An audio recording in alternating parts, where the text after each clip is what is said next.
Map analogy part 3. At the top right-hand side of the map, you see quite a scary part of the world. There's a desert, there's a ship that has crashed onto the shoreline, there is danger, there's terra incognita, and the old warning phrase, "Here be dragons." Now, where does the "here be dragons" come from? The old map makers from many centuries ago, I didn't always have a really good understanding of what was in unexplored parts of the world. So those unexplored territories where the map makers had never gone, when no explorer from their city, their country had ever gone to, it was unknown. But it was also at a time in terms of artistic expression that people really didn't like to have a minimalistic view to their artwork.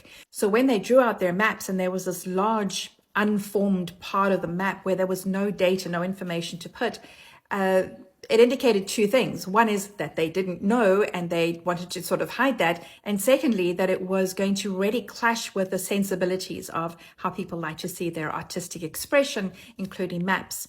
It was an expression called horror vacui, a horror of open, vacant spaces. And so in terms of art expression, they filled it with lots of really intricate drawings. And in terms of maps, they had to put something there. So there were normally two things that they would do. They would drop a whole mountain range there in the middle of this open space, or they would put a warning, "Here be dragons." And we can just read "Here be dragons" as in, we don't know what's here. It's probably scary. You probably shouldn't go. And that is how we see the future very often. We don't know what is coming next.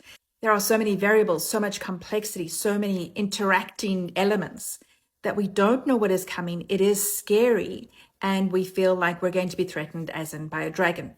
And we must remember that dragons are how they saw danger in the past, not how we see cute dragons in our movies these days. So what do we do about these dangerous parts of the world? First of all, as we're preparing to move into the future, we need to put a good team together that can help us. We need to be prepared for what we don't know in terms of mindset and attitude. And we need to do some good research. We can't tell exactly what is coming, but we can prepare ourselves to be agile and flexible and able to respond to any of the challenges that are facing us in the future.